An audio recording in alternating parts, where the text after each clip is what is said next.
Assalamualaikum warahmatullahi wabarakatuh. Hai teman-teman, jadi kali ini saya akan membahas materi tentang filsafat ilmu.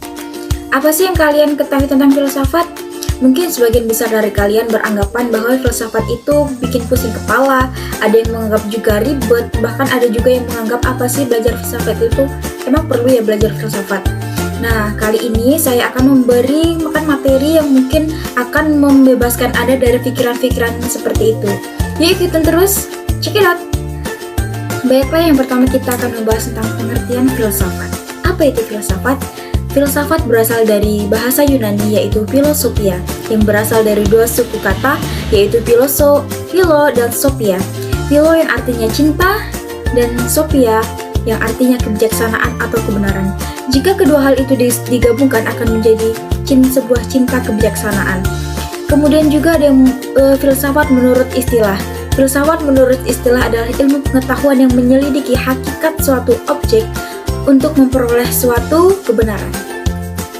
Adapun pengertian filsafat menurut para ahli, yang pertama adalah Aristoteles dan yang kedua adalah Plato.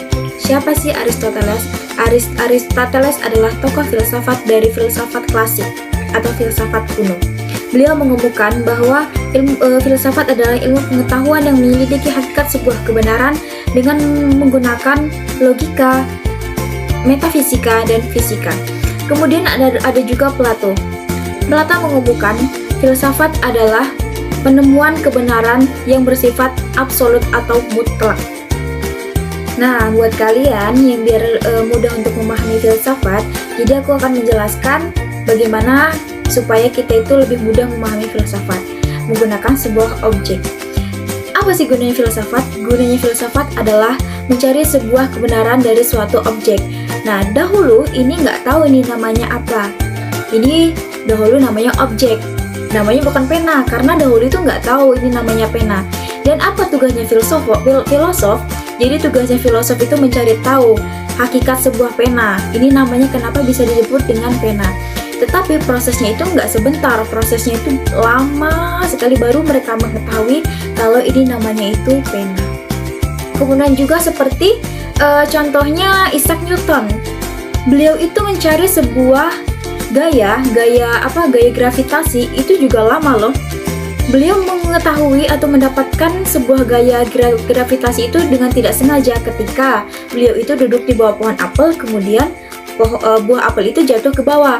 Nah, dari itu beliau memikirkan kenapa sih kalau sebuah barang itu jatuhnya ke bawah, kenapa nggak ke atas atau ke samping. Nah, dari objek itu beliau meneliti dan terus meneliti dan akhirnya menemukan bahwa gaya tersebut adalah gaya gravitasi. Materi yang kedua yang kita bahas adalah tentang ilmu. Jadi pengertian ilmu itu adalah ilmu berasal dari bahasa Arab yaitu alima ya'lamu aliman, yang menggunakan wazan fa'ila yaf'ulu yang artinya itu memahami atau faham. Kemudian ilmu menurut Kamus Besar Bahasa Indonesia adalah pengetahuan yang disusun secara struktur dan sistematis dan menggunakan metode-metode tertentu. Oke, mungkin dari sebagian kalian masih bingung antara ilmu dan pengetahuan. Bahkan juga ada yang beranggapan ilmu dan pengetahuan itu dua hal yang sama, padahal ilmu dan pengetahuan itu adalah dua hal yang berbeda ya teman-teman. Apa sih ilmu itu? Apa sih perbedaannya? Jadi ilmu itu adalah berlaku untuk umum yang tersusun secara sistematis dan terstruktur dan juga telah diuji kebenarannya. Sedangkan pengetahuan adalah suatu hal yang diperoleh oleh seseorang tanpa adanya riset ataupun diuji. Jadi pengetahuan itu tidak bisa dipelajari secara umum karena belum diuji kebenarannya. Baiklah, filsafat sudah kita bahas, ilmu pun sudah kita bahas. Maka tugas yang ketiga adalah menyatukan antara keduanya, yaitu filsafat dan ilmu. Apa sih filsafat ilmu itu? Jadi filsafat ilmu adalah kajian yang secara mendalam membahas tentang dasar-dasar ilmu, atau suatu bidang filsafat yang membahas tentang yang objek materialnya itu adalah ilmu pengetahuan dalam berbagai jenis dan perwujudan. Sementara objek formalnya adalah hakikat ilmu pengetahuan. Oke teman-teman, mungkin itu saja materi yang dapat saya sampaikan. Semoga bermanfaat bagi kalian yang mendengarkan.